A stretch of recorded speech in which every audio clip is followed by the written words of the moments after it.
How are we today? You guys are very Morning, short. guys. What today is better than yesterday? I think yesterday is where I heard the Chadwick Boseman news, and then it got me all sad. Oh no, don't remind me about Chadwick. Yeah. Yep. Is My this like son's a very, is this a my soccer son's very thing? sad. My knee again. Okay. No, it's the whole Wakanda forever. It's the Black Panther. Wakanda Oh, forever. that thing. Right. What- Yeah. That Sorry, I actually never seen Black Panther. I actually have never heard of I don't think I've seen any of his work. So yeah. Sad. I know Kasana really liked Black Panther. Remember him? Yeah. Watch it. Really, really sad. it is very sad. I mean, not just for Black Panther, but for the actual individual who's. Mm. Yeah. No, but I guess for the Black community, Black Panther was important. Mm. So anyway. Don't I think remember. it's all right. When take comfort that the U.S. Once decided to sign a trade agreement with Wakanda, so. Yes, I remember that. The fictional country of Wakanda. Yeah. Beautiful weather though. Springtime In is here Wakanda, or almost. you mean today in Brisbane? What are we talking about? Today in Brisbane, it's the start of spring, Cleanne. Must be Sorry, I 27 today. Hmm? Oh yes, the weather forecast just came in as you mentioned that. Mm. Hey, Kamran. Welcome, students. Hello. How was So your I've asked weekend? Kasana to join us around Sorry. 10:30, but he might pop in a bit earlier. We will wait for Mr. Mafico to make an entrance. Yeah, but we are we'll just do one breakout session as usual with the students before we get into Kasana's bit.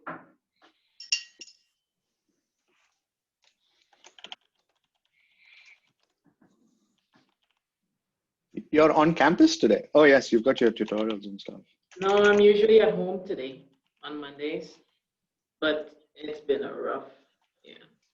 So I dropped my son off at school and just decided to come straight into campus after dropping him off.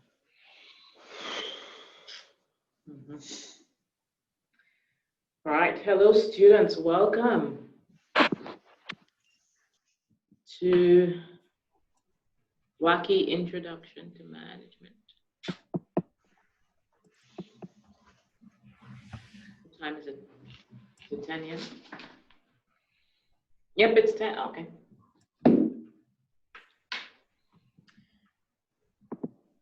All right.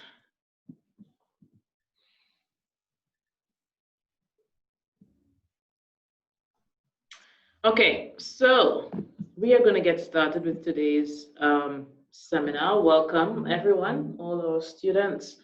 There are a couple of just quick housekeeping bits. I think some of you tried to email me directly again to my email address last week, but at the end of last week, I was away on leave, so I have not yet had a chance to get to those emails. So hopefully sometime, if not today, tomorrow, over the course of the next couple of days, I will get to your emails. Just a reminder to all the students as well, just because English is the common language amongst us all. And so I'm gonna ask when you communicate in the chat, please, that you communicate in a language that we can all understand. So that, I mean, that's sort of basic rules of courtesy as well. I think when you are communicating, we try to do it in the language that's common to all of us. And please a reminder as well that we try to keep our communication with each other, not just with the course staff, but also with your fellow students, that we keep it friendly, respectful, professional, and cordial, as we expect in any good functioning business organization, especially those are our expectations for behavior for the course. Okay, so just a reminder that we keep the communication with each other respectful, and we are mindful of the words we use when we communicate with each other. Okay, so today we're starting a week of ethics, CSR, and social inclusion, which is my favorite topic in management. And God, my knee. I'm gonna. I moved it, so I should have stayed at home. It's my favorite topic in management because I do my research focuses on sustainability, and I do get into ethics and things like morals and values very often in my research. We do have Nkosana Mafico joining us around 10:30, who sits on the advisory council of the ABC. And he's going to come in and talk to us a bit about the ABC's diversity and inclusion plan. So I've put all of that up on Blackboard for you already. So hopefully you've had a chance to at least browse those 4 documents. I didn't expect you to read them all in detail, certainly not before the seminar. But if you have a general sense of what the ABC's plans are for the next few years, what they have achieved till now, then you should, and also it's a chance to see diversity and inclusion happen in real life and what it looks like when an organization is actually planning strategically for diversity. Now that word strategically probably doesn't mean too much to you yet, but we are doing strategy next week. So hopefully by the time we do strategy next week, you'll understand what we mean when we say that diversity and inclusion is a strategic priority for the ABC. Essentially, it means that it's an important part of their long-term planning. And what they hope to achieve long-term within the organization. So in that ethics, CSR, and social inclusion module that you will have watched on Edge, you will have covered about 4 different sort of broad topics. One, the first is on generally ethics and ethical decision making. You were introduced to the concept of an ethical dilemma. Hopefully when you looked through that, when you watched those videos and you read the concept of an ethical dilemma seemed familiar to you because we all face them in the course of our lives. And the module also covered the factors affecting ethical choice and ethical decision making, and talked about the different levels of influence on our decisions as managers and just as people in general. And then we jumped into CSR, which is not necessarily the same thing as ethics. In a sense, it is a form of ethics as applied to organization. It stands for corporate social responsibility. So now we're getting into this question of responsibility. Today, what I want you to think about is, well, when we speak of responsibility, we're talking about responsibility to whom exactly? To whom exactly are managers and corporations responsible? And then we ended with a few bits of content on diversity and social inclusion as well. So there's some definitions on diversity, and we also touched on a few other topics around the key challenges that managers face when trying to implement diversity and social inclusion and that kind of thing as well. So if you have not yet watched the online module, do so. It is quite a heavy topic. And of course, those of you who have watched it will recognize the person delivering the videos for ethics and social inclusion. All right, it is my pet topic, as I said, and I think ethics and social inclusion is an extremely important one, especially in 2020. What a year. And I say that the year isn't even over yet, but we have had some very interesting things happen this year. And organizations, corporations the world over are facing some serious dilemmas, ethical dilemmas. Right now with COVID-19 and the economic depression that accompanies it, companies are facing decisions about which staff to keep and which ones they should be let off because they're trying to protect their bottom line. And that is an ethical dilemma. I mean, staff need jobs, and I'm sure managers are facing the difficult decisions of having to weigh up who needs a salary more, who could perhaps benefit from some of the government support that's available and therefore could possibly be let go. who perhaps has underlying, who have staff, if any employees have underlying health problems, or a family that they need to support. All of these factors are being considered, and these are definitely ethical dilemmas. So we are facing some challenges this year, and I would hope that after watching that module, you can spend a few minutes to sit and simply reflect upon the world as it is today. And think about the ethical dilemmas that managers of corporations around the world are now themselves facing, and also the ethical dilemmas that you probably have already faced this year as you're coping with COVID-19. We also had this year the Black Lives Matter movement that started in the US that many people thought was only an American problem, or only American issue, which I can assure you is not. But what we saw this year was sort of a renewed interest in this concept of diversity and inclusion. And inclusion is not just racial inclusion. It's not just about the inclusion of Black and brown peoples or people of color. It's also about inclusion of people of different genders, sexual orientations, people from different socioeconomic and class backgrounds. It's inclusion of many different kinds. And so I was quite encouraged to see that the ABC actually has a well-articulated and very specific strategy around this kind of inclusion. And so I thought it was an appropriate case study for this week, because they not only touch on diversity and social inclusion, but there are a number of ethical issues and concept of responsibility that come into play when you're formulating a strategy around diversity and social inclusion. And also when you think about the implementation, because when you think about hiring a diverse workforce, there must be some ethical dilemmas you face when hiring. You try to decide between hiring someone who's on grounds of sexual orientation diversity versus racial diversity versus economic or educational diversity. And so it's also an opportunity to reflect on ethics and ethical dilemmas and different approaches to ethical decision making. So hopefully you've all also seen those 3 worksheets for the seminar today that have been available since last Thursday as well. We will be going through those worksheets with Nkosana as well. Before we get to Nkosana, though, we'll do the first worksheet is on the different responsibilities of managers.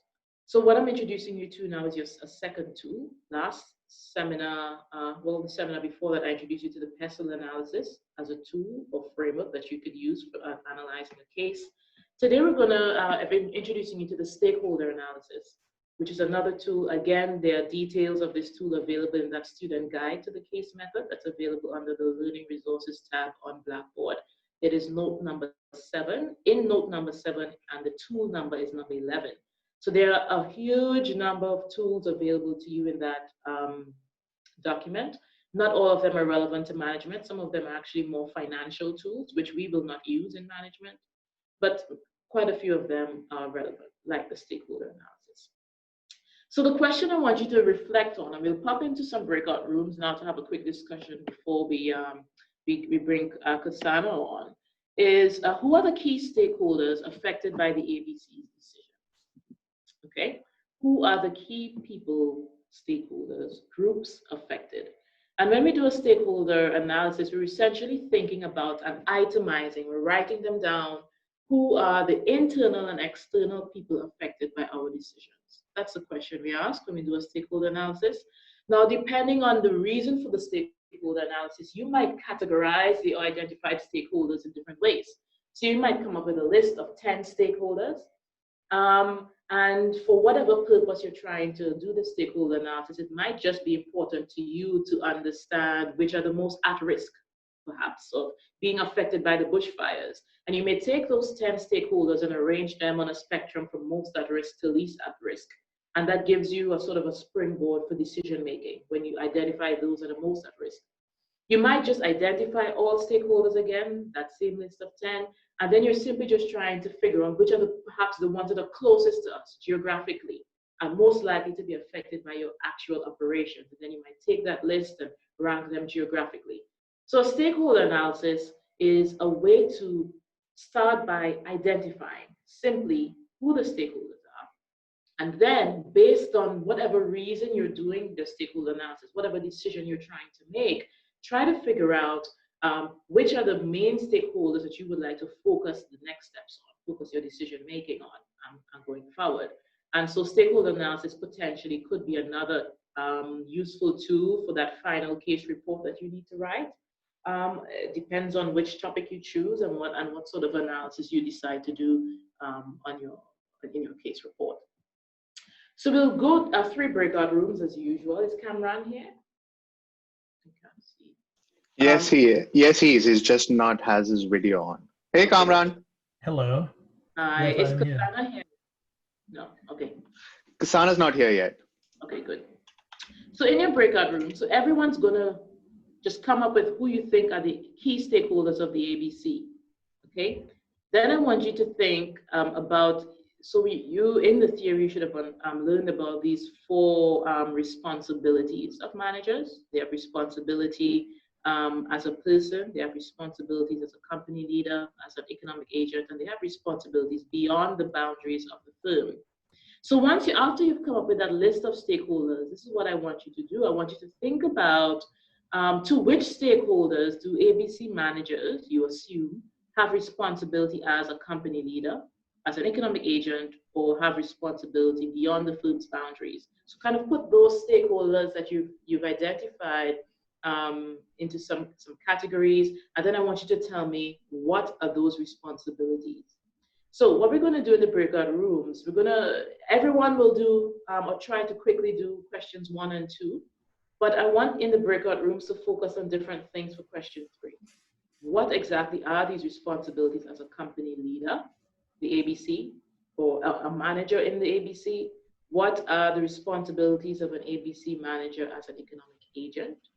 And what are their responsibilities beyond the boundaries of the firm? So assuming you understand what we mean, they're a company leader, someone who's managing others or leading other people, economic agent, responsibilities to the well-being and success financially and otherwise of the firm, and beyond the firm's boundaries, we're talking now about external stakeholders.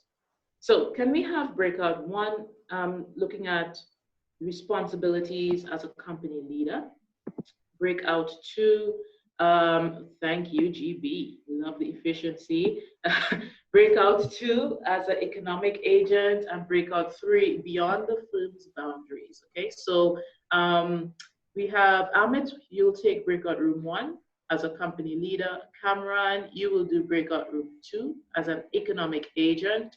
And GB, you will take breakout room 3 beyond the firm's boundaries. And I assume that you all have host privileges already, so you can move yourselves around? Yeah. Okay, yes, I see that. That's great. Okay, I'm gonna do those breakout rooms now, students. And we will spend, do you guys think 10 minutes is enough? I think 10 minutes should be enough for, yes, Amit? And GB will be able to make breakout rooms. He's the host in this one. Yeah, Oh, yes, so thanks. Yes, please, yeah. GB. So that's all ready to go. Clean. I have you going to breakout room 4 because once you're in a breakout room, you can hop around. Okay. Cool. Thank you. Okay. And options allow people to go back at any time. Yep. Okay. All ready to go.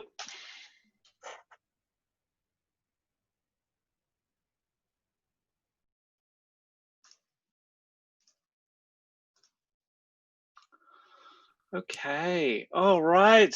Welcome everyone. All right, so we are working on the in-class seminar worksheet. So go ahead and open that up if you don't have that already. All right, so first off, we need to identify who are the key stakeholders for the ABC. All right, so first off, let's take a step back. What is a stakeholder?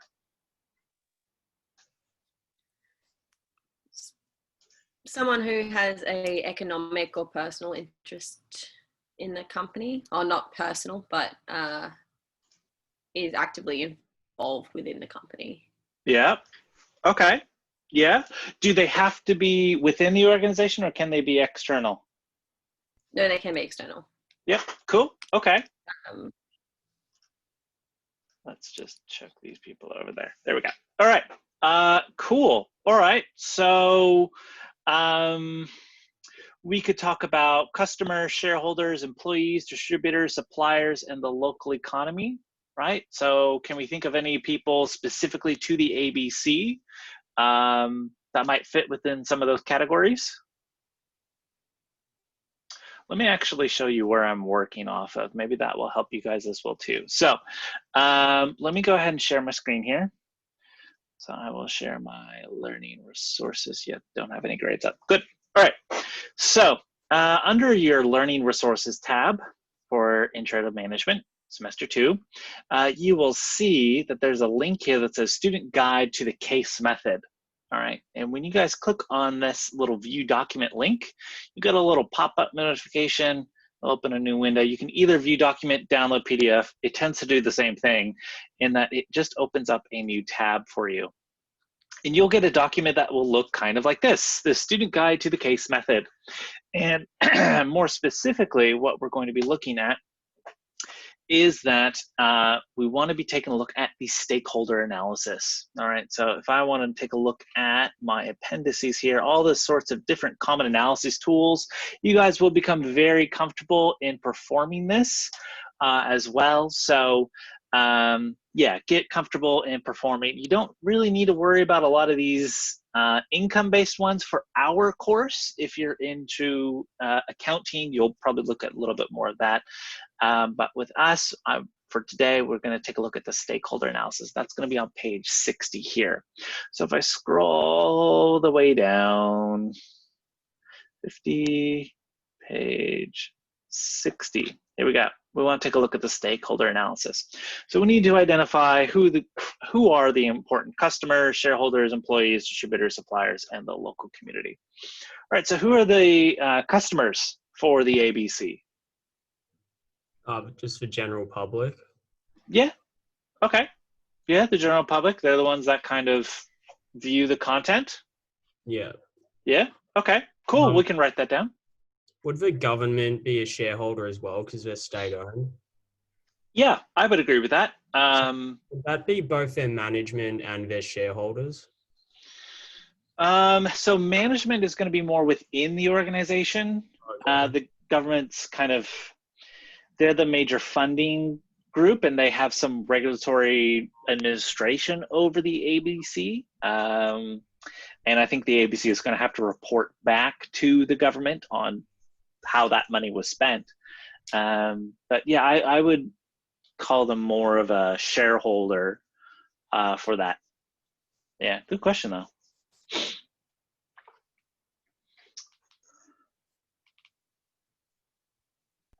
Who are the ABC's key stakeholders? Who are going to be the most important people that we want to look at?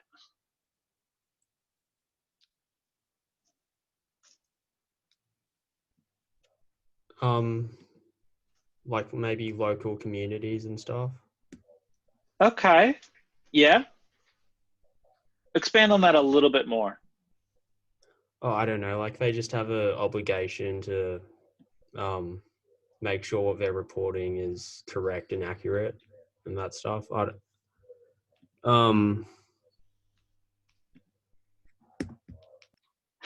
What's the implication? Because I like where you're going with that. What's the implication if it's not accurate and correct? Well, then they'd be swaying public opinion maybe in the wrong way. Yeah, yeah, absolutely. Well, okay, so which stakeholders do ABC managers have responsibility? All right, so as a person, as a company leader, as an economic agent beyond firm's boundaries. So we need to, as our breakout room, we're in breakout room 3, so we're gonna be looking at beyond the firm's boundaries. So when we're looking at the theory, so again, when we are under the, I believe it was it 3.2, right? So you're in 3.2 of the online edX module, and you click on the beyond boundaries. What do we mean by beyond boundaries of the firm? Oh, that's like the external component, isn't it? Yeah. Social and legal obligations. Yeah. Yeah. Like, So, corporate citizenship and stuff, isn't it? Yep. Yep. So we expect that the organizations are acting as good members of society for Yeah. that. Yep. Yeah, good. Like- Sorry? Yeah, so wouldn't they do that by making sure they're reporting like unbiased, they're not spreading misinformation and that sort of stuff? Yes, absolutely. Yeah. We're kind of seeing that quite prolific in certain parts of the world. Does anyone have any examples of some issues where that might be happening? I don't know, like in the US, the media is pretty divided there, isn't it? Oh, yeah. Yes?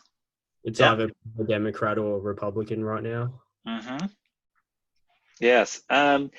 They used to have a requirement in the United States where there was more regulation about how news was presented.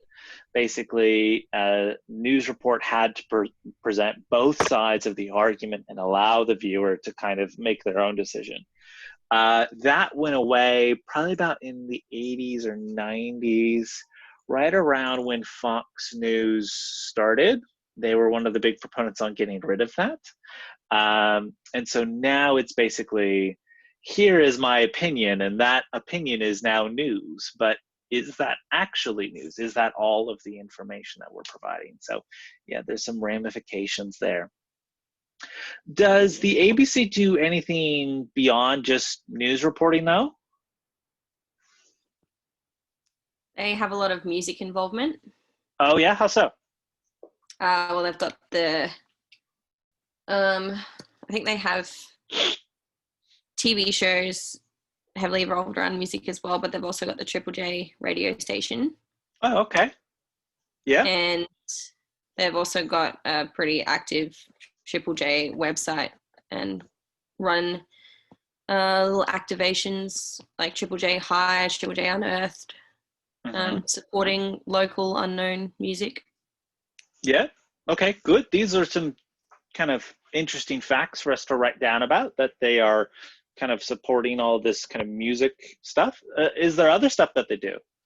So no, you said that they support local creators. How so? They have a high Indigenous focus as well. Oh. They have specific segments on Triple J for Indigenous artists. I'm not sure how they support other types of artworks though. The worksheet has a question above the table that we are filling out refers to the guests. So are we supposed to be answering in relation to them? I would just be filling out this information as we are currently doing right now for that. And then we'll be able to kind of add to it as they talk. Yeah, good question. Yes, that's right. A lot of ABC broadcasting is made by Australians. Yeah, so yeah, there might be some regulatory requirements for them to actually do that, right? They also might just do that out of their own company ethos for that as well.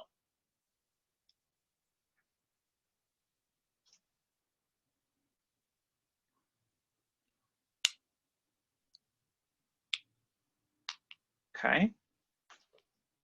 How else might the organization be working beyond the firm's boundaries? How is the ABC acting as a good corporate citizen?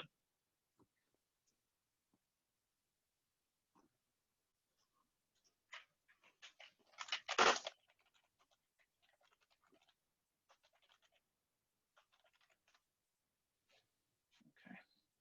All right.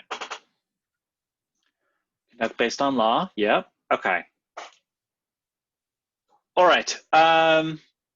We are going to need to debrief on this as well too. Ricardo or Rebecca, would you be able to debrief a little bit on some of the things that we talked about? Oh yeah, if you want. Cool, that'd be great.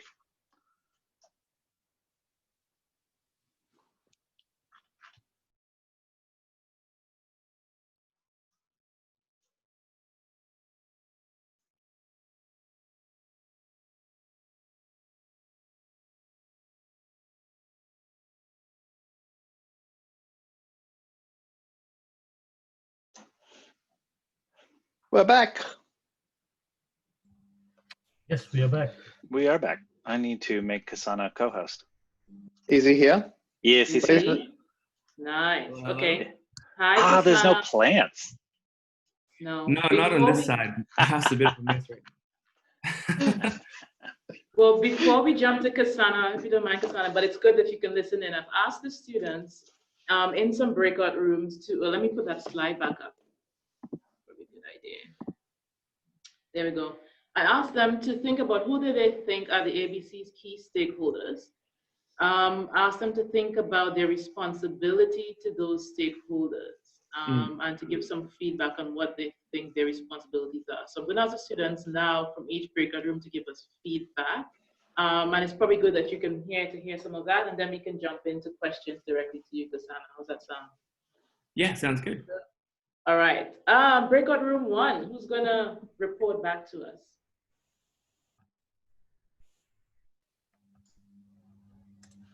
Yeah, I can go. Okay, thank you. That's right. So, a couple of key stakeholders that we analysed was, of course, the shareholders of the ABC, probably quite a large factor in that.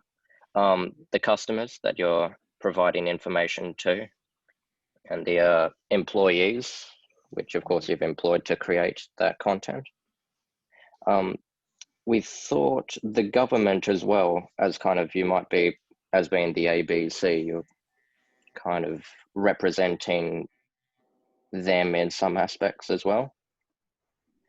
The suppliers and the advertisers that, of course, give you revenue, and the production houses that you have to produce the content. We thought they were the shareholders, or the stakeholders, sorry, that we come up with. Excellent. And then so we had, as a company leader, your responsibilities. We came up with to provide accurate news and to not misinform people on certain topics. To provide that news on time, of course, we thought having a 9 a.m. show provided at 9:30 is probably not desirable for your customers. Also, to create more diversity in content, of course, you being the Indigenous Diversity and Inclusion member, thought that would probably be quite a large factor in your role in the company, and non-biased reporting as well. Of course, I think, especially for a company as large as the ABC, I'm sure it's probably recommended for everybody that it's not, or try not to make it too biased in terms of what you're reporting on. So yeah, that's what we came up with. That's excellent, Benson. That's very, very good. Well done, breakout room 1. Thank you for sharing. Should we jump to breakout room 2?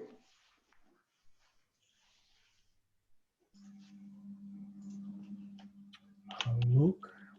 Yeah, in breakout room 2, we thought more about, we're kind of building on what was said from Benson before about the impacts of those within the economic sort of front and how that influences stakeholders. So we thought more internally in Australia about, you know, they attract sponsorships from sports teams, government organisations, so they want to have a reputation with them to receive grants, because that's quite a substantial thing within the ABC. Making money with the stakeholders, but then we also thought about internationally about how the ABC is perceived. So with the news broadcast internationally, how that can be seen from people internationally in terms of seeing what they're doing with diversity and social inclusion, and building a reputation about what we're doing in Australia to improve that. So that's kind of where we got to. That's excellent. Thank you so much, Luke.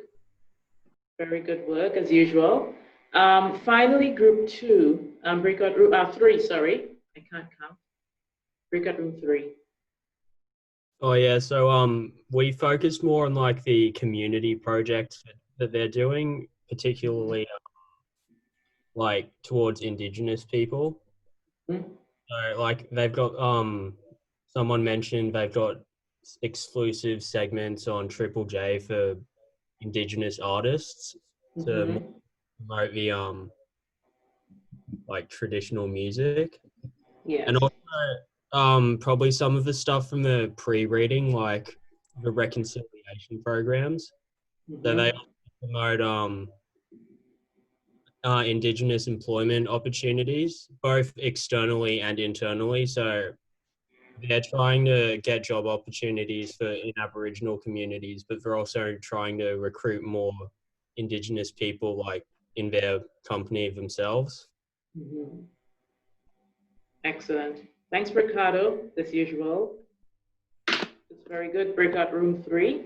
Okay, so it seems you guys had a pretty good discussion in those breakout rooms. I'll ask you as we continue on today. We're going to introduce Nkosana now. Think about where some of the things that were said that you discussed in those breakout rooms and what your representative shared, how they might fit into some of these categories. So I didn't get you to think too much about responsibilities as a person yet, but I do want you to think about, because it's in that first worksheet, how these responsibilities, international reputation, responsibility for non-biased reporting, diversity, accurate news, on time, Indigenous inclusion and issues and reconciliation. Well, those are what kind of responsibilities that reflect the responsibilities as an economic agent, responsibilities beyond the firm's boundaries, etc. So I encourage you to think about where you think those responsibilities might fit from that ethical framework perspective. All right, so let's get into some nitty-gritty now, and we're going to introduce Nkosana. I'm excited about this. So I pulled this blurb. It's from the ABC's either their plan or their report, but essentially it says it's required by its charter to reflect the cultural diversity of Australia in its many facets. In doing so, the corporation seeks to encompass the rich and varied nature of Australian society in both its workforce and its content, and to increase awareness of the country's broad range of communities and cultures. The ABC takes these responsibilities seriously and considers diversity a strategic priority, and there's that word strategic again. Okay, so I want you to tuck that away for next week when we get into strategy. So Nkosana is a member of the advisory council of the ABC. Nkosana is still a YouTube photo of you from the internet. And I'm super excited that he's here and he can tell us a bit more about his experiences with the ABC Advisory Council, tell us a bit more about what he does, perhaps provide, if he can, any insight on some of those documents that you've already had a look at, which is the report and that kind of thing. So Nkosana, I'm keen to shut up now. And can you just tell us a bit about who you are, your role on the Advisory Council, what does the Advisory Council do? Yes. Yeah, sure. Well, thanks, Claire, for having me. It's good to be with you all this morning. So I am 25. I was born in Zimbabwe, and I've been living in Brisbane for about 15 years now. And I'm doing a PhD. I was just before COVID at UQ. I'm now at Monash University. Prior to, I guess, starting my PhD, I was the founder of an organization called the Council for Young Africans Living Abroad. So I was doing a lot of work in Australia to help develop young African people into future leaders. We delivered workshops around social entrepreneurship, public speaking, and the like. And so now my role at the ABC, I work on the Advisory Council, and what we do there is we provide the board and the leadership team at the ABC insight on their program, on the broadcasting content. So they come to us, the way the Advisory Council is set is that every member of the Advisory Council brings to the table at least 5 distinct communities. So there's 12 of us.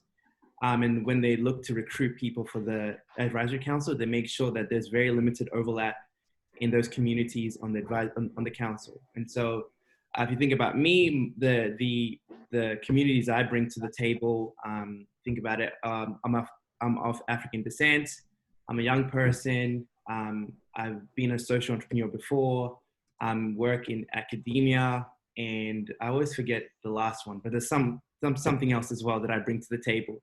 And so collectively in that group of 12, you have 60 communities represented, distinct communities. And some of the other members, I mean, have incredible stories. There's a lady on the advisory council who is a former submarine warfare officer. She's a vet now. She has 3 kids under the age of 5, and she lives in rural Tasmania. So you can imagine in terms of then the insight she's getting and that she's bringing to the table when the ABC's leadership ask us, you know, how can we improve a specific show, or how can we improve iView, or how can we improve how we do things? We have so many different insights that are brought to the table with that group. So that's what we do. They really, it's fascinating to, I guess, be at the table where as things happen with the ABC, we get to the firsthand knowledge. So before it comes out in the news, it's kind of cool. But yeah, that's what we do. That's really interesting, Nkosana. I'm actually really interested in what you said, that each member has to bring 5, you know, you sort of represent 5 communities. You've got 60 different communities represented. And I mean, I'm trying to put this into the using the management language now for the students. It means that there's sort of 60 stakeholder groups that are essentially represented on this council. Yeah, and so the ABC brings content to you for checking, approval, that kind of thing. Yeah, so actually, a good point, Cleanne, about stakeholders. So if you think about the ABC, because the ABC is a government-owned entity, the stakeholders of the ABC, or the shareholders, are the Australian people. The ABC gets funding from the government. The ABC is not allowed to actually have any advertisements on their platforms by law. And their charter exclusively says that they need to make sure that their content is representative of all Australians. I should clarify as well, they can do advertising internationally, but at the moment they've been hesitant to do so because the ABC's brand is the most reputable, it's the most reputable media source in the country. And so for them, when they think about doing anything about advertising, they're worried a bit about, you know, what that would do to their image. So yeah, I guess it's a very complex environment with stakeholders in that you have the government that gives you money, but also your job is to criticize the government, if that makes sense. Yes, ABC, yes. So it's very much walking on it's a tightrope. It's very difficult because obviously if any government will be, you know, if something comes up in the news, you'll get a call from a minister saying, hey, what's going on? Knowing full well that minister is going to be in discussions around your funding for the next 3 years. And so it's complicated, a lot of different stakeholders. It's very hard to keep everyone happy. Obviously, when you have 25 million Australians and trying to represent all those groups, and with our advisory council, we have 60 communities, but there's so many more communities as well that are in Australia. It's very difficult to keep all those communities, create content for all of them, but also make sure that you biting the hand that feeds you. Also making sure that as you're a media organization and being the integrity of being, you know, journalism and good journalism, making sure that's at the forefront of your operations. It's very difficult. Yeah. So I'm glad you went there, because now you're talking about integrity and all of that and how difficult it is. And it's definitely difficult to identify stakeholders, right? But I did, like you said, that the shareholders are actually the Australian people, not the government per se, but the Australian people that are to whom the government is or should be serving.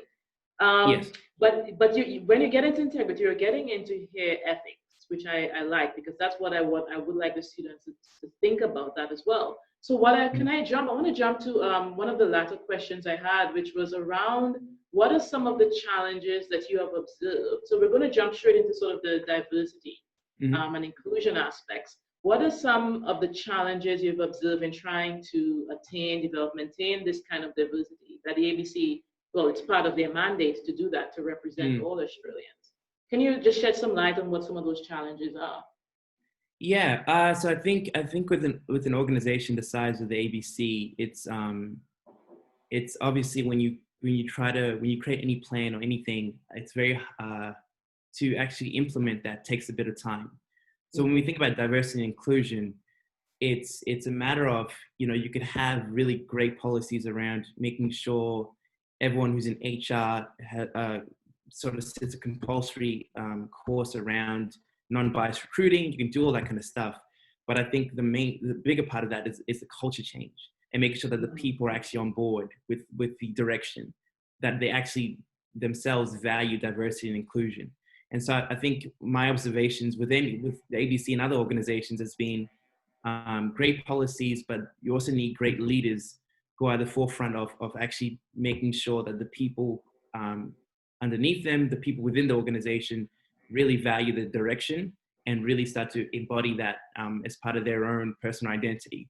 So I think the ABC does a great job of that, and that when you speak to people there, they really value their colleagues, they really value the diversity of perspectives that come to the table. And I think specifically with news, because if you think about their strategic plan around sourcing content locally, you find value there. And when people can go out and get really great stories and bring them back to the organization and things that you otherwise wouldn't have found, I think why the ABC is trying to look to move beyond to more sort of a decentralized model where they're in more regional locations, is that aspect of getting really unique Australian stories.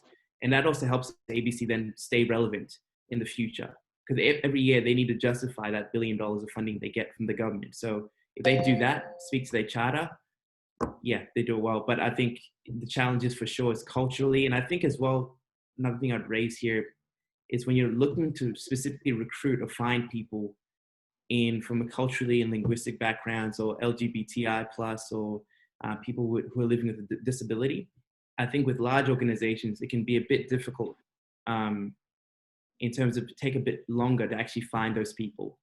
And also by extent of being longer, it may also cost a bit more money. So I think there's some of the challenges there where you find, it can be tricky, but I think the ABC again does a good job of doing that.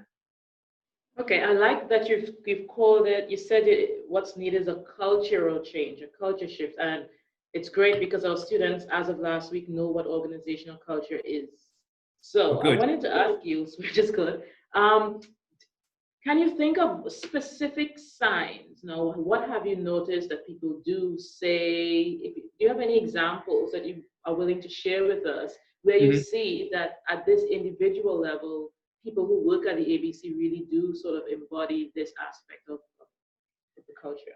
Yeah, good question. Let me think. I think, well, for us, when we meet as a council, acknowledgement for country is a big thing at our meetings. And also, I think it's really actually quite a difficult question. Mm-hmm. No, but you've mentioned the acknowledgement of country, and that's an example of visible culture. That the students can, if people do that, it sends a signal, and we can make certain assumptions about the beliefs of the people in the ABC if they think it's important to do acknowledgements of country. Yeah. Oh, I think another one is probably with documents and the like. I think you find they are written in multiple languages to help people, I guess, who may not have English, may not be their first language, to be able to sort of still be able to engage fully. Would be another example of that. Yes. Yeah. So that's excellent. Thanks, Nkosana. Can I ask you? So I'm backtracking a bit because I want to find out a bit about the motivation, right? Why do you think that this is so important? I mean, is it just because they have to do it to look and sound like Australia, or do you see other motivations for it? Yeah, well, I think there's the legal requirement, the charter, and they follow that very strictly. But I do think as well, and I'll segue, I guess, expand the conversation a little bit and then come back to the specifics, that the ABC is operating in an environment where you have a lot of, commercial media players like Netflix, Channel 9, Channel 7, with massive budgets who are acquiring shows, and that's pushing up the prices of content. So I think for the ABC, it's like, well, we have a limited budget. We can't really battle with Netflix and Channel 9 and Channel 7 to, buy, The Crown or The Simpsons or those kind of shows. But what we can do is actually find these really unique Australian stories that will be relevant and interesting to people, and that cost us less to actually make and find, and we can bring those to the forefront. And they actually also work well because they speak to our charter. So I think there's the motivation there is that we've been around for 88 years. We want to be around for another 88 plus, and we want to future-proof ourselves and also make sure we meet our legal requirements. And so I think there's a push there. So if you find then a decentralized structure where ABC staff are around, not just in central Brisbane, Sydney, Melbourne, and Perth, they're in regional and other areas, finding great stories, finding great talent as well. It's a morally right to do. Legally, they tick that as well. And then also they future-proof themselves by finding great content that Australians love and keep coming back to watch the ABC. Okay, so what do you think that future looks like? If they're future-proofing themselves, what do you think?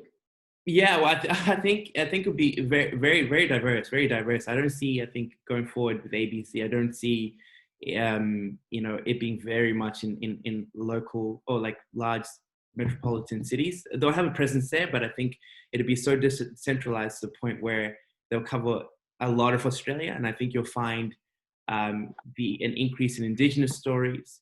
You'll find an increase in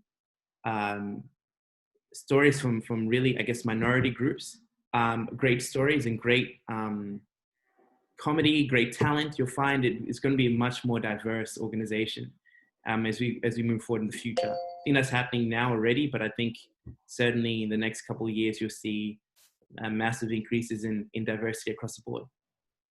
Yeah, actually, that's really encouraging because currently, as we all know, the population of Australia is sort of concentrated in these metropolitan centers. So it's actually really encouraging to know that there's this greater focus on more of Australia than the usual cities that where the population is sort of centered. So I'm trying to bring it back for the students here because they have worksheets they need to fill out. So what you've said, okay, so they can't compete with, like the Netflixes and such like that. It costs them less, which screams business case to me. So there's a business case, but they're also ticking those legal boxes because it's in their charter. You mentioned future-proofing themselves, and we talked about what that future could mean. And he said it's the right thing to do, which is sort of a social justice sort of argument in a sense. Yeah. So what I want to ask, when we teach students the reasons that companies want to focus on diversity and inclusion, there is a third reason that's generally out there in the theory, which is this globalization thesis, right? That the world is becoming smaller and international. Is that a motivation for the ABC, do you reckon? Or is it more sort of this focus on within Australian diversity rather than globalization sort of? Right. Yeah. Well, I think with the recent push now, ABC iView, which is like the Netflix equivalent of for the ABC, now that it's now international, I think there is a push for that. I think as well, the ABC understands that there's potential, like in terms of, someone mentioned at the beginning, its influence overseas and how the ABC can actually advance Australia's interests overseas. I think everything for the ABC is Australia focused per se. But then when you look at globalization, and obviously Australia is impacted by that diversity that emerges from that is what they're focused on for sure. But they are, I would say, very hampered by the terms of the charter, in that as soon as it steps out of the bound of it being Australian focused or anything to do with Australians, and they sort of pull back, which, yeah, I guess organizations can't do everything, but yeah, that's where they're at. Okay. So Nkosana, what do you think are the benefits then of focusing on diversity and inclusion at the ABC? What are the benefits? And then who do you think are the specific groups of people that benefit, both within and outside of the ABC? Yeah, so I think the benefits are, you avoid, when I think about what the ABC protects the most, is their brand and their reputation. And I think what you do when you have diversity is that you avoid any circumstances of sort of stories that you don't have enough nuance in the story. So let's say you're covering a topic around Indigenous peoples or African Australians. if you don't have African Australian people within your organization, you may miss something specifically relevant to that story, that culture, that may cause offense, that may then lead to the brand of the ABC being harmed. So I think bringing those people in is great. You avoid as well groupthink. I think just better decisions in general around editorial decisions, around stories, and also people like to see themselves on the screen. So you bring more people. I think it's just the benefit of seeing, if I see, I know just recently we had a couple of days ago, Chadwick Boseman, Black Panther, passed away. And just seeing. Not you too. Yeah, that was, that hurt, No, that hurt. It hurt me too, but okay. I think when people see themselves on the screen, there's something powerful about that, as small as it is. So when you see yourself LGBT, if you see, for example, there's one presenter at the ABC who has a disability, I think something to do with the eyes, but she's on channel, I think 7:30 at night, and she's covering the main news. She's not in, some obscure slot. She's at prime time. And I think people then can say, wow, I can see myself there. If she can do it, I can do it. There's like an empowering thing there, not just for the ABC's workforce, but Australian people in general. I think the benefits there are, inspirational, motivating, and then the workforce feels motivated to work. And so that leads to better outcomes, I think. And so your last is specific groups of people that stand to benefit. Yeah, so I'd say Indigenous Australians being a big one. I think the ABC does a great job with their reconciliation action plans. And I would say as well, Chinese Australians is another big one, I would say. And less so now, but I think when the height, which is why I joined, I wanted to give some voice to some of the issues that were going on within the African Australian community a couple of years ago. But yeah, certainly I think any minority group that is typically has been overlooked in the mainstream stands to benefit from this increase in diversity at the ABC. And if another, I guess, a practical example, and this is, I think, if you think about aged care, for example, the ABC was very much focused on aged care for a long time. It's slightly related to diversity, but that led to a Four Corners investigation on aged care, and literally the next day, the government announced a royal commission into aged care. So that's the power there when you have increased diversity, when these sort of narratives and stories of other people that are in the mainstream are uncovered. You understand that there are actually issues here, and then those groups stand to benefit from the regulatory or policy changes that come from that. Okay, thank you. So the next question I wanted to ask you, Nkosana, was we're zeroing in now on this extremely interesting year we're having, 2020. And I wanted to ask, how have the events in the external environment around the ABC this year, especially including related to COVID-19, the Black and Indigenous Lives Matter movements, particularly as we're talking about diversity and inclusion, LGBTQ plus, QI plus, all those things, how have these things, specifically this year, have they affected the ABC and its diversity and inclusion efforts? Yeah, well, I think certainly they've highlighted the need for more, that there's much more that needs to be done. And I think people within the ABC have taken notice of that. And I think internally then they're thinking about, well, we need to do much more here. Wow, I'd never even thought about that, in relation to my Black or Indigenous colleagues, that this is the way that when they, what would be a typical walk for me or encounter with law enforcement, for example, what I'm thinking versus what they would be thinking. I think it's just increased the amount of empathy within the organization and highlighted that, we all may live in the same country, but we live fundamentally different experiences at times. I think the pandemic has, and I remember actually being at the ABC studios just as the pandemic was starting, and they were working long hours. I can't imagine how many hours they've worked since then. But I think that for them at the ABC has reinforced, this is why we do what we do. I think the mission, values of the organization, and the purpose of delivering this news to Australian people is reinforce that mission for the people that work there. I think it's a bit tricky, particularly with the Black Lives Matter movement.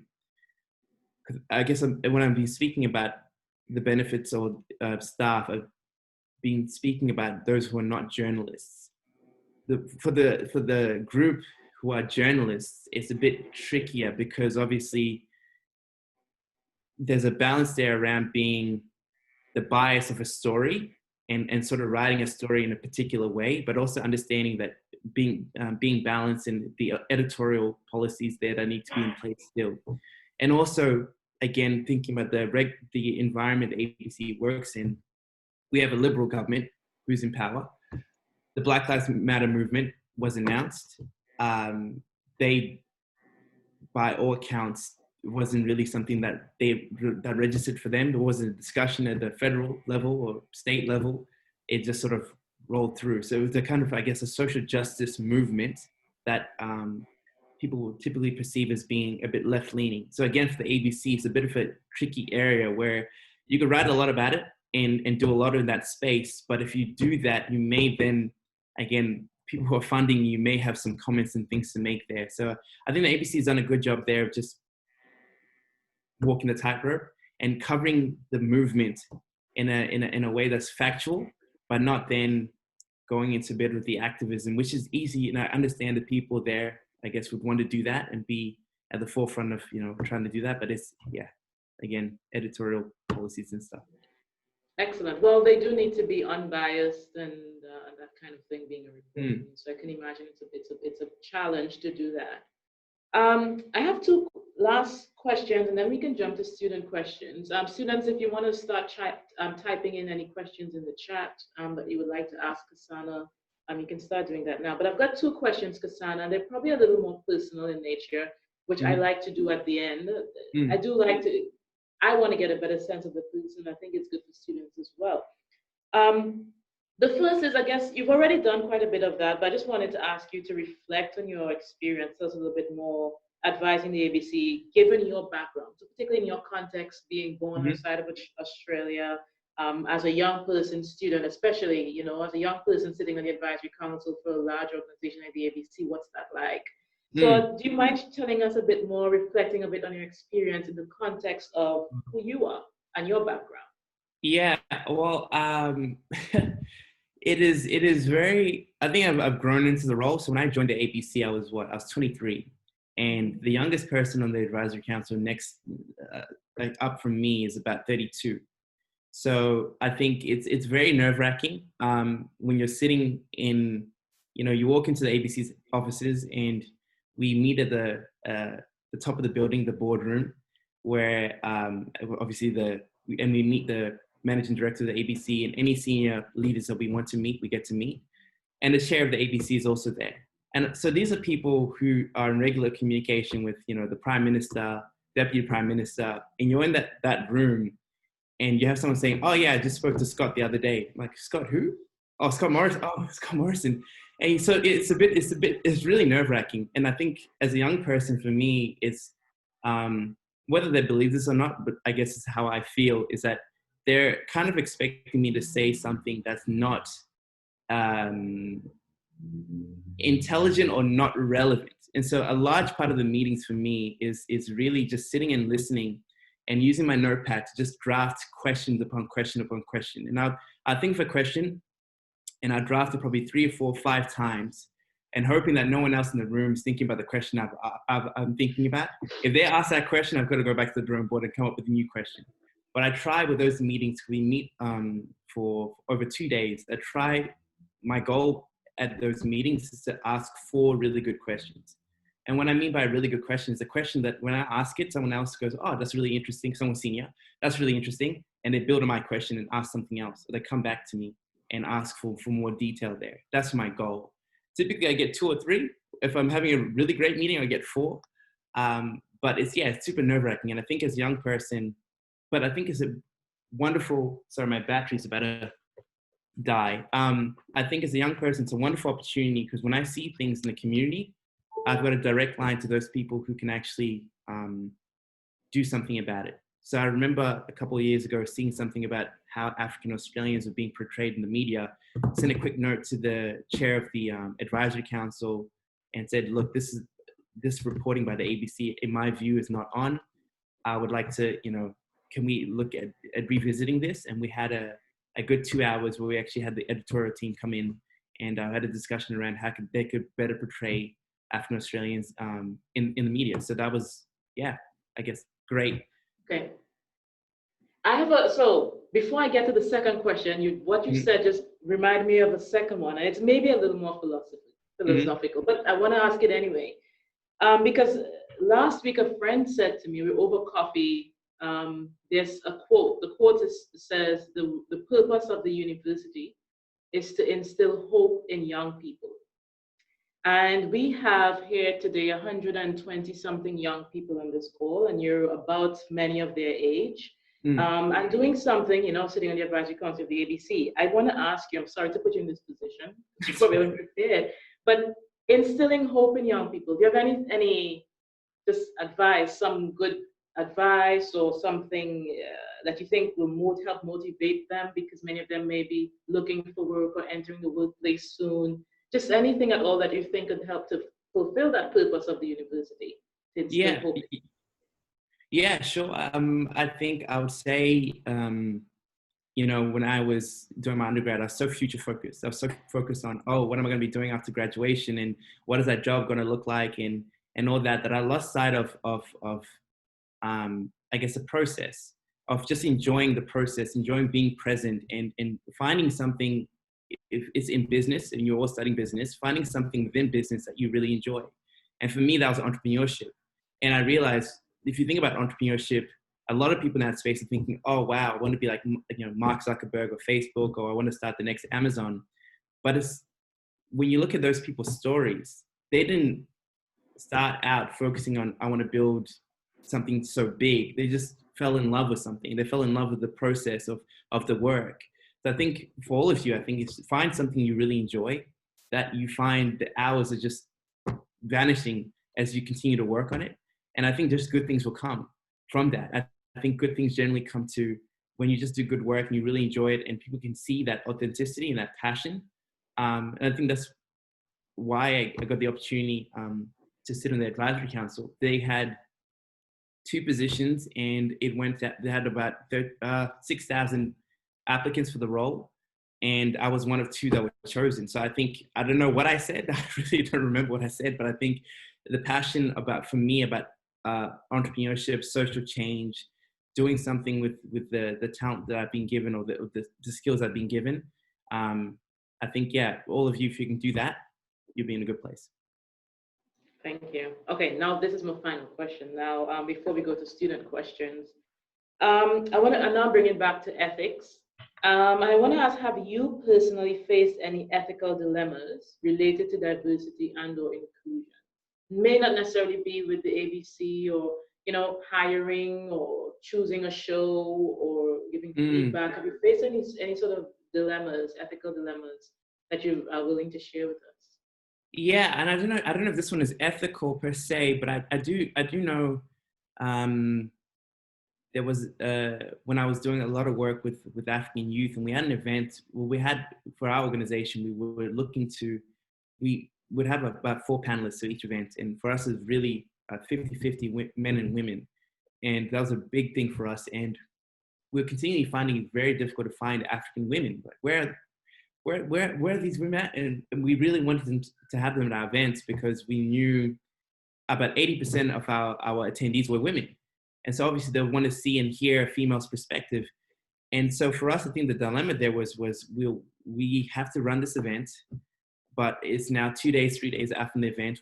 We can't find women who to fill that, so African women in particular. And so what we ended up doing is we broadened it a bit out and said, at risk of us now not being seen as not celebrating diversity of African people, we just said, we broaden it out and say, women in general, who could still impart with us any skills and knowledge on the topic at hand. And I think the topic was public speaking. Said, well, it'd be great to have an African woman here to discuss that.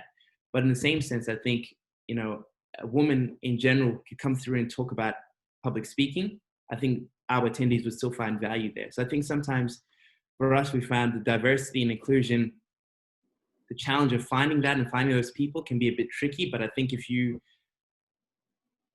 for us, it wasn't really a dilemma. It was just kind of like, well, we'll broaden it out a bit. And even though it's not really what we were looking for, the value is still there, and people will still benefit from that event. So that was a sort of an ethical decision making. Actually, you think about what I think you've done there is rather than thinking about the process of inclusion, who to include, or because you couldn't get the direct person, the specific person you're looking for, you instead ask yourself, what was the outcome that you were trying to achieve? Yes. And then so you could broaden your scope and still hope to have achieved that outcome, even though the process that you were looking for wasn't quite as perfect as you'd hoped it to be.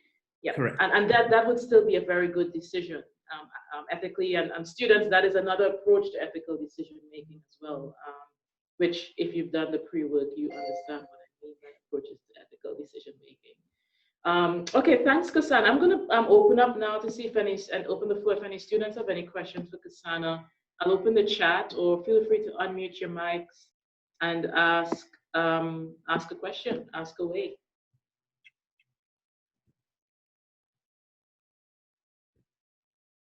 Yeah, any questions, guys? I'm happy to answer while I'm here.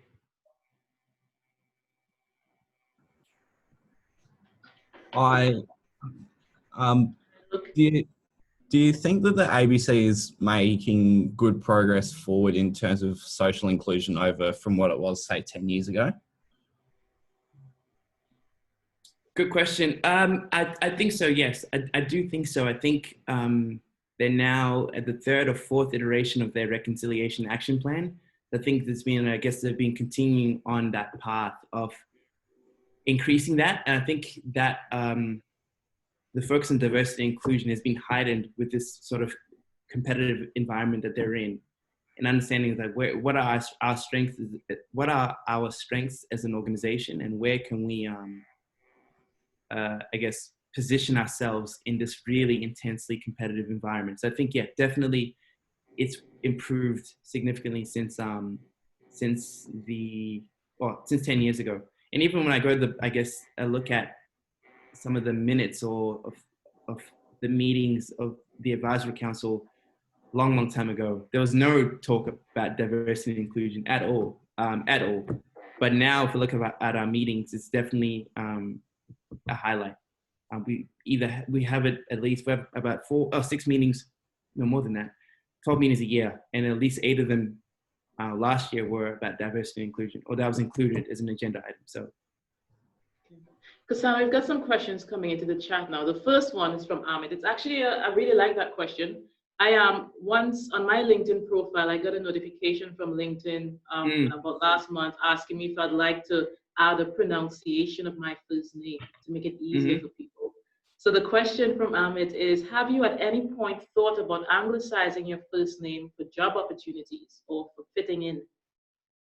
Yeah, good question, Ahmed. Yeah, I have. So my first name, Nkosana, and I'm not even saying it correctly. If my parents or grandparents were to hear how I say it, it would be not good. But my middle name is Humphrey, and I've thought about it, about using Humphrey instead. But I think at a point you come to a point where you go, this is my cultural identity, this is who I am, and names mean something. For me, my name means young prince, and there's something, I don't know, something about that. I think my parents gave me that name for a reason, whatever reason, and there's some power, I guess, identity that I cling on to with that name. And so for me, changing my name, I would rather, if the organization would hire me, is without looking at whatever the content of my resume, would rather hire me because my name's Humphrey compared to Nkosana.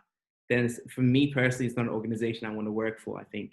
But I think it's a reality for any people who have non-Western names in Australia, thinking about that. But I've never done it, and I hope I never do. Thanks. We've got another question from Zakita. What is one of the bigger ethical conundrums the ABC faced this year, and how did everyone deal with it? Ooh, okay. I'm trying to think about how much I can say about this one. So I'm not sure if you remember in the news, there was, okay, so the ABC did a story probably in 2017. It was related to the Afghan files, which was special forces soldiers, Australian special forces soldiers who had essentially committed war crimes in Afghanistan.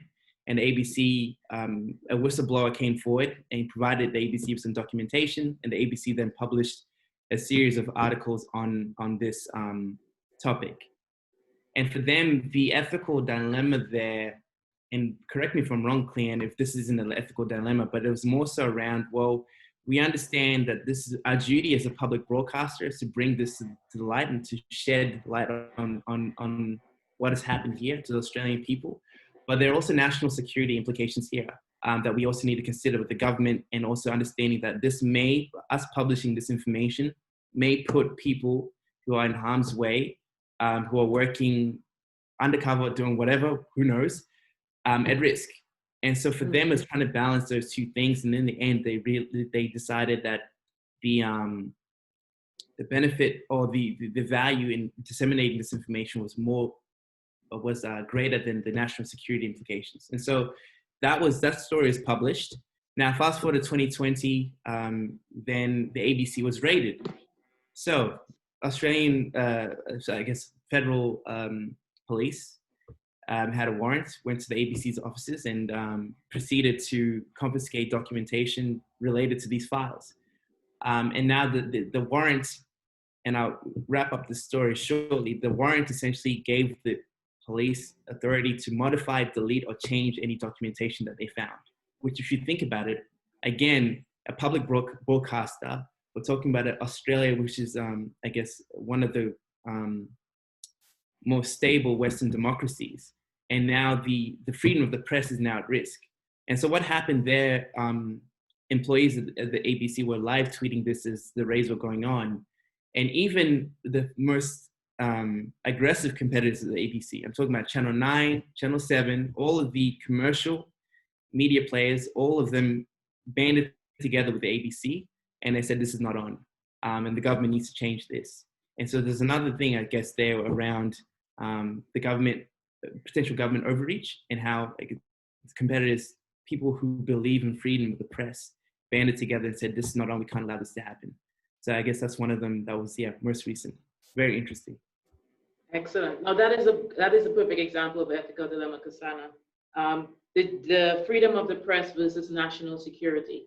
Either way could lead to a very bad result, and it's difficult to decide. And they chose one way, that was the greater of their responsibilities. And so, yes, that's an excellent example of an ethical dilemma. Thank you for that. Another question from David Hughes. What are some aspects of the ABC that need improvement regarding inclusion and diversity? What aspects of the ABC need improvement regarding inclusion and diversity? Yep, so I would say, I'd probably say here, the talent pipeline, like in the sense of attracting and creating a conducive or comfortable work environment for people who are from those sort of diverse groups. So first of all, finding them and having a really structured process for how to find them. I think that's not really that great at the moment. And I think with those sort of, I would say, finding talent, there's, I guess, guild associations or groups of associations that represent actors and actresses or people who are in the creative industries. I think the ABC needs to go a step behind that and actually go to the source, the acting schools themselves, and actually start tapping into that process. Because I think something is getting lost between the people coming out of school who are then being represented in the associations, and who gets represented and who gets presented to different media organizations around the country. So I think that's probably something to improve there. What else to improve? No, that'd be my main one, sourcing talent and also retaining talent. I think people from different cultural backgrounds or who have different aspects of diversity have different career aspirations as well. And I think it's just tailoring that to and it's hard to assume that all Black people or African people would like a career this specific way, but I think it's just tailoring to individual circumstances, understanding this person, your cultural background, what do you want to do here? How can we best make sure that you are able to do that with us, because we value your presence here. Thank you. So we've got quite a few questions. I know I've asked you till 11:30, Nkosana. Let me see. We've got what were, sorry? Oh, so it's all good. I've got a bit of time. Okay. What were the top three, this is from Hui, what were the top three skills or pieces of knowledge that you found were critical in the ABC workplace, but that weren't taught to you, it's a good one, in your undergrad or PhD program, whether ethics related or not? Top three. Wow. That weren't taught to me at school. I think actually, I remember coming out of undergrad and thinking, I didn't learn anything. But actually, as soon as I walked into the workplace, I realized that all those group assignments and all that kind of stuff, it wasn't what I was taught on paper. It was what I was just taught via just being at university and experience. And so for me, I think what I learned certainly is asking good questions. The ability to ask good questions is better than giving a good answer. I honestly believe that. I think it's when you're in the boardroom, a question that cuts through all the noise and gets to the heart of the matter makes people remember you, and they go, wow, that person's really sharp.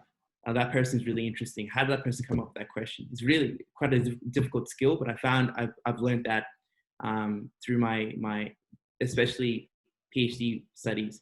The other one is just critical thinking. I think all those all the assignments that you do at uni, and I know you're thinking your lecturers are, wow, this criteria is really like strict or really inflexible. All that kind of stuff is designed specifically to make sure that when you graduate, you have those skills in critical thinking.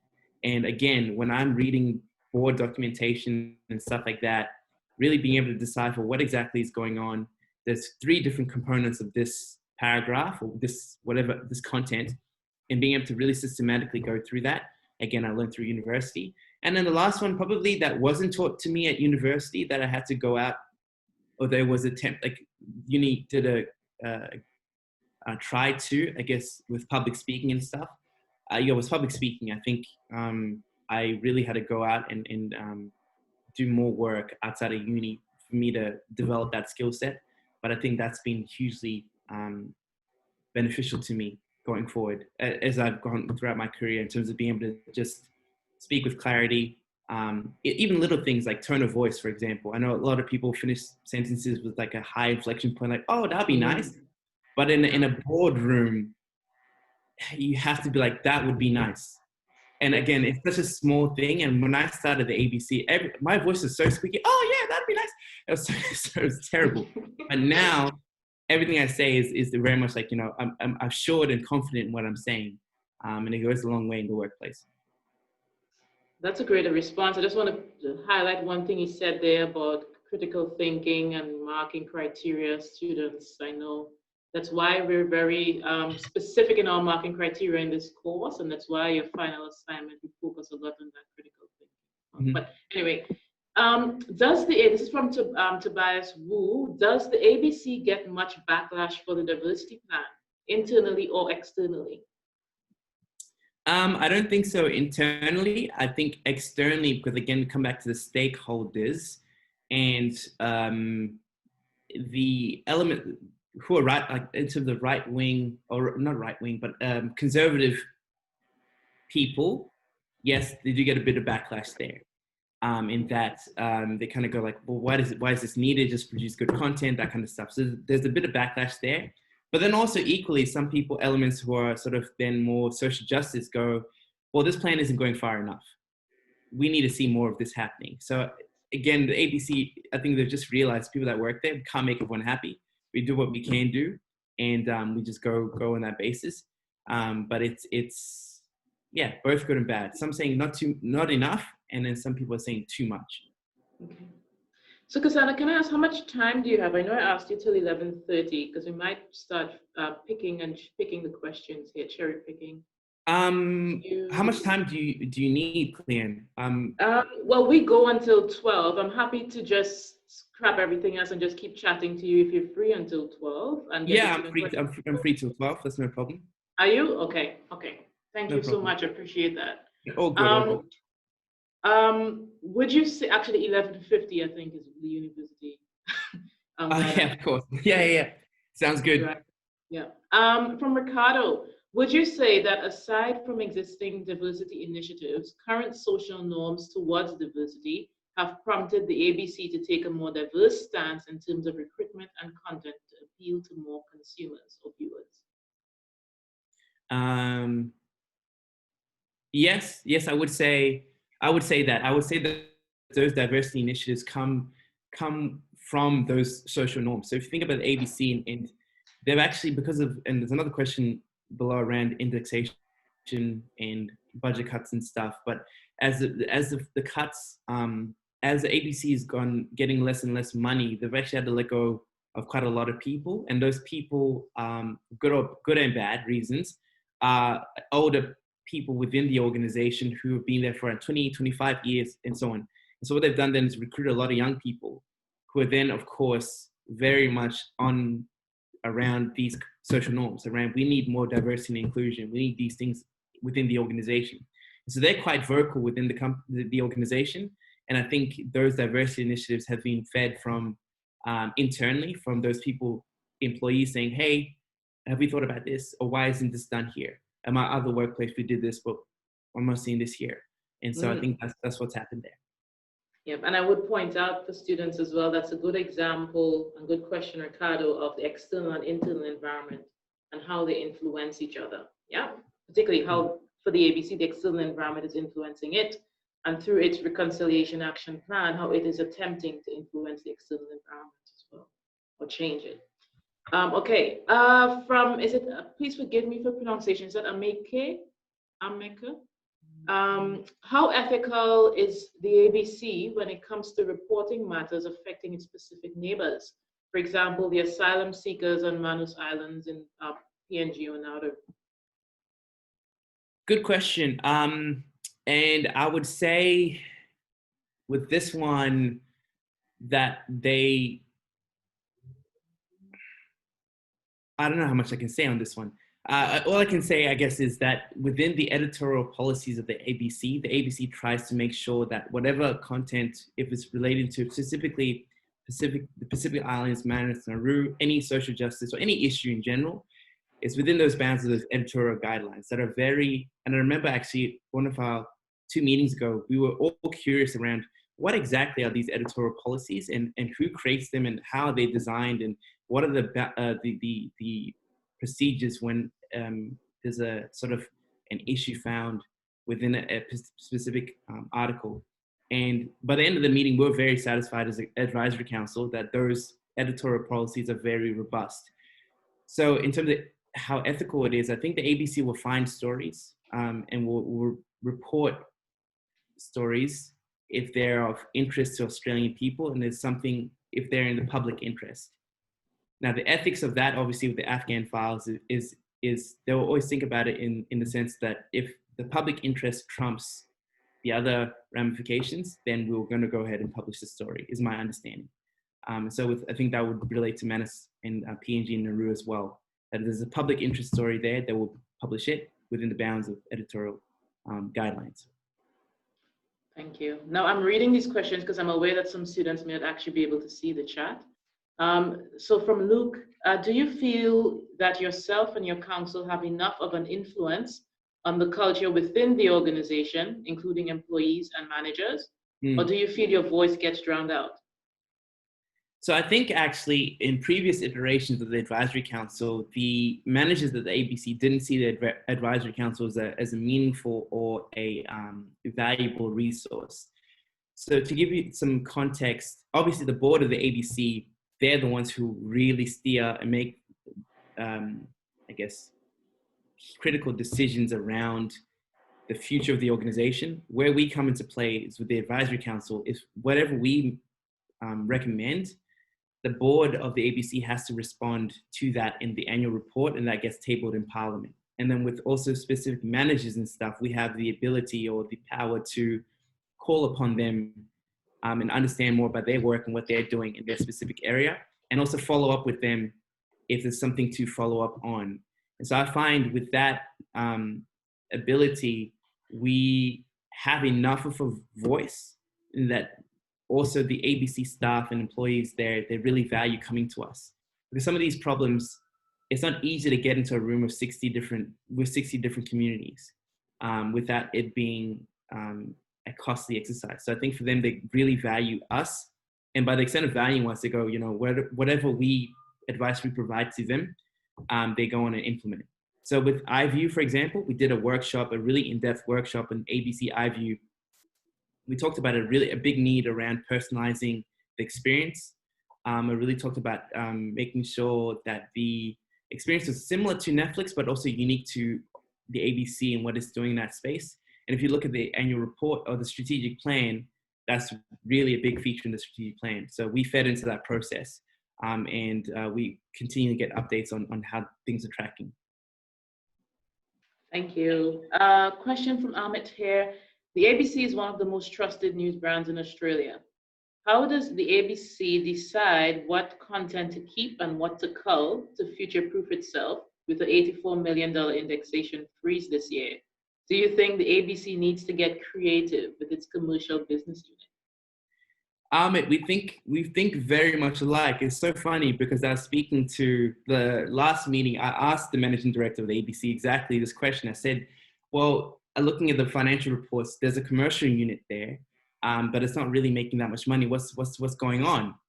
And he said that there's no scope for the commercial unit to get to the size of what the ABC needs it to get to, because with the commercial unit, they're making partnerships around content and producing stuff to get with other, I guess, media organizations around the country. And that's a costly exercise is what he said. So there wasn't really scope there to move or grow that business.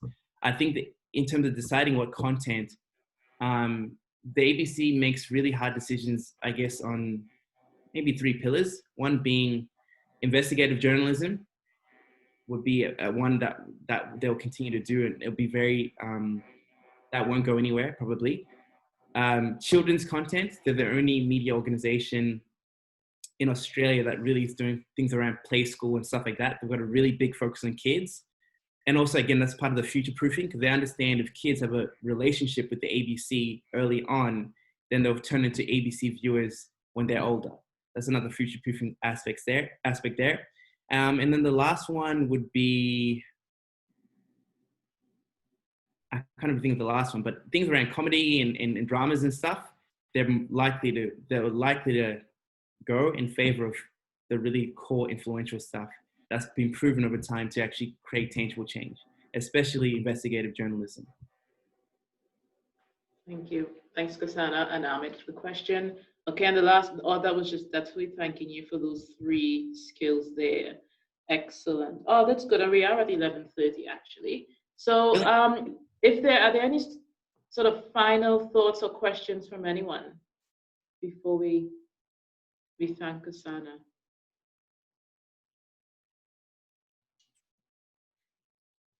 Feel free to just unmute your mic. Takes a while to type into the chat.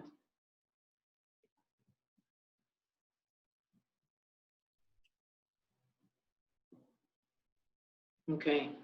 Nkosana, I'm really grateful that you were here today and to share your experience and knowledge with us. It was really interesting for me in particular, and I'm always so relieved. Sometimes you put together a case study, and I'm thinking it needs to fit the theory, and the students need to get it, and this was perfect. It was excellent. So that was great, and I'm always just so happy that as well to share a bit of you, of yourself as a person, experience. I think that's also really, really important for students to be able to see themselves in managers and people doing good things as well in the world. So thanks so much for your time. We appreciate it. Thank you. Thank you, everyone. Do you have any final words or anything you'd like to say? Oh, that sounds bad. No, I'll just say, for all the students, have a good semester. I know it's challenging, it being COVID and everything, but have a good semester. You're in very capable hands, Cleanne, Jeff, and Amit. wonderful team. And yeah, have a good semester and good luck with the rest of your studies. Thanks, Nkosana. Well, good. Take care, everyone. Bye. Bye, Nkosana. Not students, stay on. Yeah.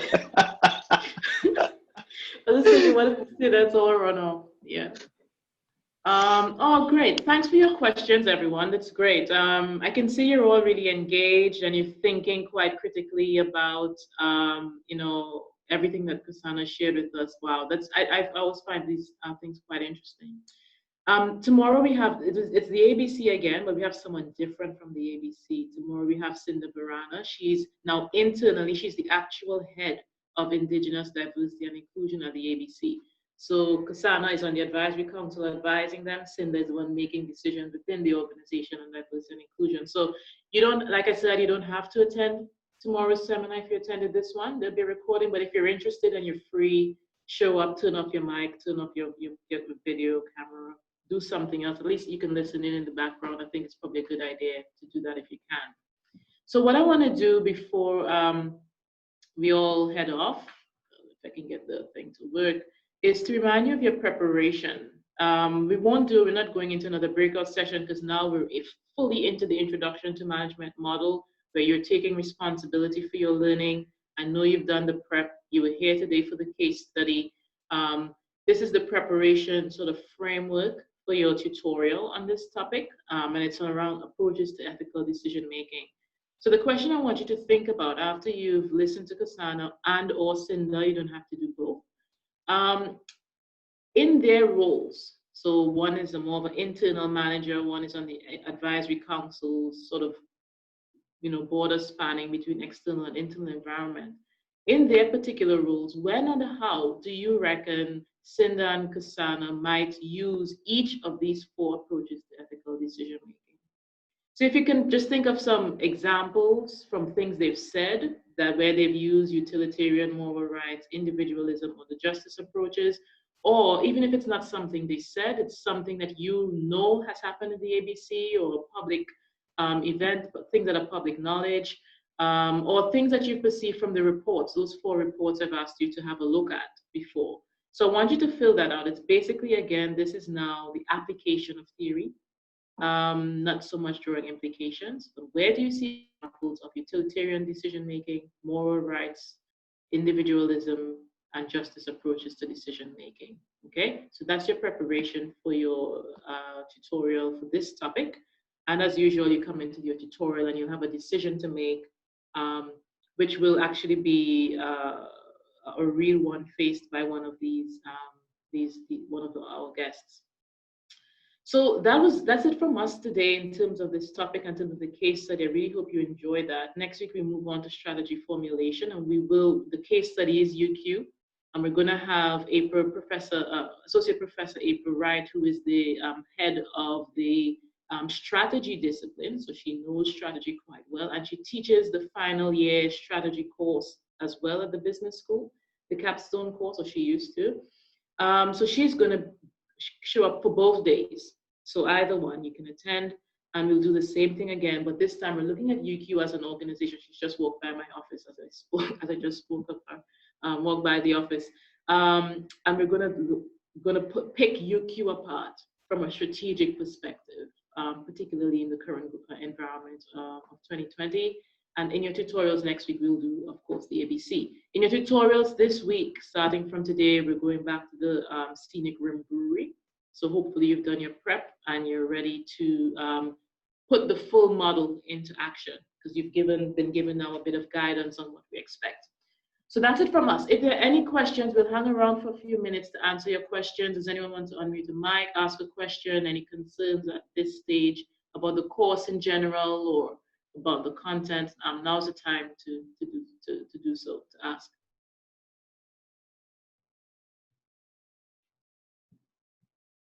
Is the quiz open today? Yes, it should be. Is it open, Amit? It should be open. It opened at 6 o'clock this morning. So Can you, yep, can we just have a quick double check? It should, do students know where to access the quiz? They should do by now. they should. It's under the assessment folder on Blackboard. Yeah, it says item not available. Yeah, adaptive release. Well, I thought we fixed that last time. Let's fix it right now so that the students can see it. Okay, I just made it available now. So what was that another technical glitch, like the adaptive releases aren't working and they're not opening at 6 a.m.? That's correct. Yeah. Okay, it's open now. There we go. Correct? Can we try, either we need to just manually open them every week from now on? Yeah. It seems we can't trust the UQ adaptive. No, we can't trust Blackboard. It's not stable lately. All right, so let's open it on Sunday night. Is that okay? Or Monday, Yes, 8 o'clock? Sunday. Let's do Sunday that. night. So from now on, we'll open it from Sunday night manually, just to make sure it gets done. And we'll shut them at manually as well at 11. Yeah. Yeah, the same time on Sunday. Yeah. Sorry about that, students. The quiz is open. Thank you. Any other questions? Could we have another online consultation slot aside from the one on Wednesdays, 1 to 2 p.m.? There are others. Let me check Blackboard now. We have a few, don't we? Online consults. Yeah, so there's also Cameron's has a consultation as well. I think it's from 10 to 11 on Thursdays. Thursday, Yep. yes. And there's a Monday one. There's a Monday 1 to 2 p.m. Cameron, are you in that one as well? Yes, I am on Monday one from 1 to 2 p.m. and Thursday one 10 to 11. And I am also on Tuesday one 10 to 11 that is in class. Yes. So we have 3 Zoom consults and 2 face-to-face consults. Yes. Hopefully one of those others work for you. Question, do we need to, according to the guest speech, to write on worksheet 2D? 2D, that's the prep worksheet, the tutorial prep worksheet. Yes, based on the guests, what Nkosana said, and or Cinda, if you're there tomorrow, or based in general on information. So it's the case is the ABC. We've given you those 4 reports. There's a lot of information in those reports, a lot. So if you find some examples of each of those 4 types of approaches to decision making from either source, that's what you need to put in. Do we need to listen to both guests to do the worksheet? No, you don't need to listen to both guests. They will be different, I think interesting. It just gives you a broader base of course, of case facts. And it's helps with, I guess, theory application to be able to hear different perspectives, but you don't need to hear both guests to complete that worksheet. But I'm going to hope that, yes, the ABC case study is for next week's tutorial. What's going to happen is once you're in your group, I'm hoping that you have within your groups people who watched either of the 2 guests. So some who were here for Nkosana and some were here for Cinda. And so you're able to share those different or diverse viewpoints of the case study in writing your group response. That's the advantage there. Any other questions? What topic are they doing this week in tutorial? That scenic room brewery, external and internal environment. Thank you, GB. Just to make sure that no one gets confused. Yes.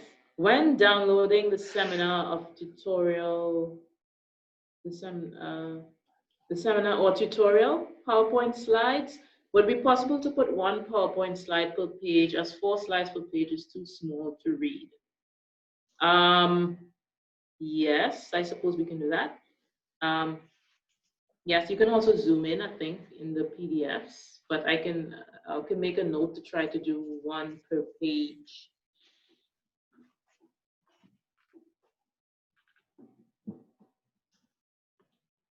Any other questions?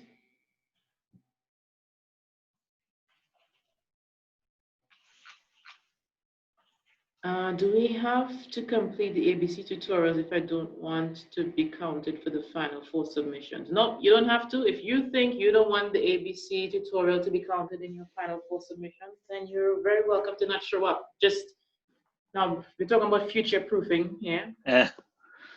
You wanna make sure you there. If you're making a conscious and deliberate decision to miss next week's tutorial because you're sure you don't want it included, then you need to be sure you're going to make it and not get sick for the future ones as well.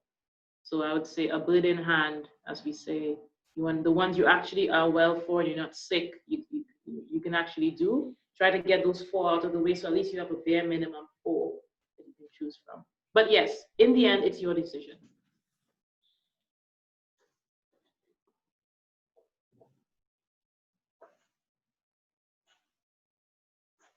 Okay, so if there are no more questions, thank you all very much for today. It was another interesting week in Introduction to Management.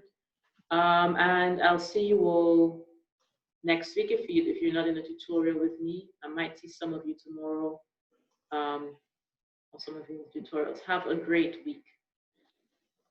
Bye, everyone. Bye. Bye, everyone. Have a good week.